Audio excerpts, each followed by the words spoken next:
Manoj Tripathi. Bulletin की शुरुआत करते हैं लखनऊ से खबर। निवेश को धरातल पर उतारने की तैयारी है। योगी सरकार ने तैयारी शुरू कर दी है। ग्लोबल इन्वेस्टर्स समिट 2023 में आए प्रस्तावों पर काम जारी है और नई इकाई लगाने के लिए स्टॉम्प में छूट मिलेगी। औद्योगिक निवेश रोजगार प्रोत्साहन नीति के तहत ये छूट दी जाएगी। बुंदेलखंड और पूर्वांचल के लिए छूट सीमा अलग अलग है। पश्चिमांचल और मध्यांचल के लिए भी छूट सीमा अलग है। नोएडा और गाजियाबाद के लिए छूट की सीमा अलग अलग रखी गई है। निवेशकों को भूमि खरीद पर छूट मिलेगी। डीएम जिला उद्योग उपायुक्त की संस्तुति पर यह छूट मिलेगी और औद्योगिक विकास प्रोत्साहन नीति में ये अधिसूचना जारी की गई है। पहले से लाभ ले रहे निवेशकों को दोबारा छूट नहीं मिलेगी।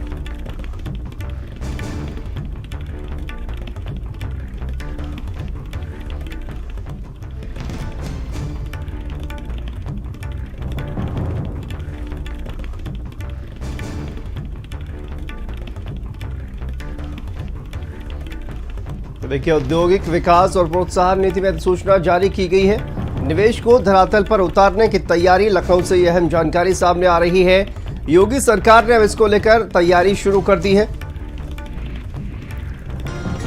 और इसी को लेकर अधिसूचना जारी की गई है। हमारे साथ संवाददाता संजय चौहान जुड़ गए। संजय, देखिए, ग्लोबल इन्वेस्टर्स समिट 2023 के दौरान जिस तरह से तमाम प्रस्ताव आए, निवेशक जो है आए, उसको अब कहीं ना कहीं निवेश को धरातल पर उतारने की तैयारी है। क्या जानकारी सामने आ रही है? क्या अधिसूचना जारी की गई है और कौन कौन से नियम है? निवेशकों को किस तरह से इसको फायदा मिलने वाला है? बिल्कुल शांतनु, बताऊं आपको कि 33 लाख करोड़ से भी ज़्यादा का ग्लोबल इन्वेस्टर समिट में एमयू साइन हुए थे और एमयू कैसे ज़मीन पर उतरे उसको लेकर के विपक्ष भी लगातार कहीं ना कहीं सरकार पर सवाल दाग रहा था और यही वजह है कि सरकार ने इसे बेहद गंभीरता से लिया है और यही वजह है कि अधिसूचना जारी करते हुए कैसे इस पूरे इन्वेस्टमेंट को ज़मीन पर उतारा जाए, इसके लिए अलग अलग सेक्टरवार नोडल अधिकारियों को भी नियुक्त किया गया है। ओपन काउंटर्स बनाए गए हैं जिससे निवेशकों को कोई दिक्कत ना हो। निवेशकों के बीच में और सरकार के बीच में नोडल अधिकारियों को अहम जिम्मेदारी गई है, वो भी सेक्टरवार, कि हर सेक्टर के नोडल अधिकारी किसी प्रकार की दिक्कतें ना हो, निवेशकों को उनके जो प्रोजेक्ट हैं वो ज़मीन पर उतर सके, उनको लेकर के ज़मीन की क्या रियायत सरकार की ओर से मिल सकती है, बाकी क्या सुविधाएं मिल सकती हैं, वो नोडल अधिकारियों के जरिए सरकार कहीं ना कहीं उनसे रिपोर्ट ले रही है।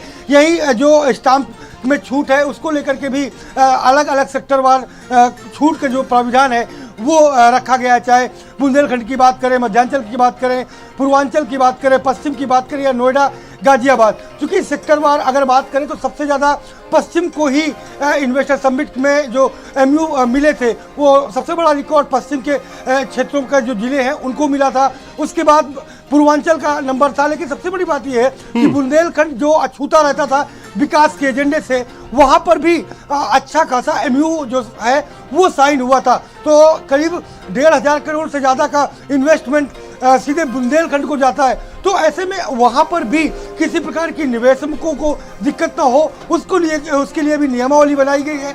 अधिनियम के जरिए लोगों को राहत मिल सके, प्रोजेक्ट जमीन पर उतर सके, इस पर विशेष फोकस सरकार का है।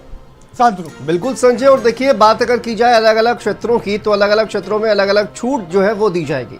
चाहे वो पश्चिमांचल हो, मध्यांचल हो या फिर पूर्वांचल हो, अलग अलग जो क्षेत्र हैं उनको अलग अलग निवेशकों को जो है वो छूट दी जाएगी। इसको लेकर क्या जानकारी और किस तरह से निवेश के लिए छूट दी जाएगी ताकि जो निवेशक हैं वो अपना कारोबार जो है वो इन क्षेत्रों में स्थापित कर सके?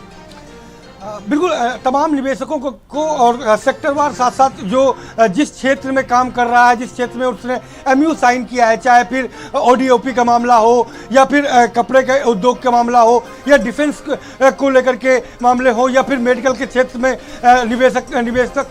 निवेशकों का निवेश का मामला हो, अलग अलग क्षेत्रों में अलग अलग तरीके से सब्सिडी दिए जाने का, साथ ही साथ उन्हें किस तरीके से राहत ज़मीन की खरीद करने में और वहाँ प्रोजेक्ट लगाने में और तमाम प्रकार की किस तरीके से राहत, सुरक्षा के दृष्टिकोण से, सड़क के दृष्टिकोण से, क्योंकि आवागमन जितना सुगम होगा बिजनेस को उतनी तेजी से डेवलप करने में निवेशकों को आसानी मिलेगी। तो हर सेक्टर में अलग अलग सेक्टरवार इस पूरे छूट की, राहत की जिम्मेदारियां सरकार ने दी हैं नोडल अधिकारियों को। उनके जरिए रिपोर्ट पहुंचेगी और रिपोर्ट के जरिए उन तमाम निवेशकों को जो भी राहत उनको जरूरी है निवेशक को निवेश करने में, वो उपलब्ध कराई जा रही है। बिल्कुल संजय, तो कहीं ना कहीं पश्चिमी उत्तर प्रदेश से अब निकलकर यूपी के बाकी हिस्सों में भी निवेश को लेकर सरकार उत्साहित कर रही है। बहुत बहुत शुक्रिया संजय आपका इस तमाम जानकारी के लिए।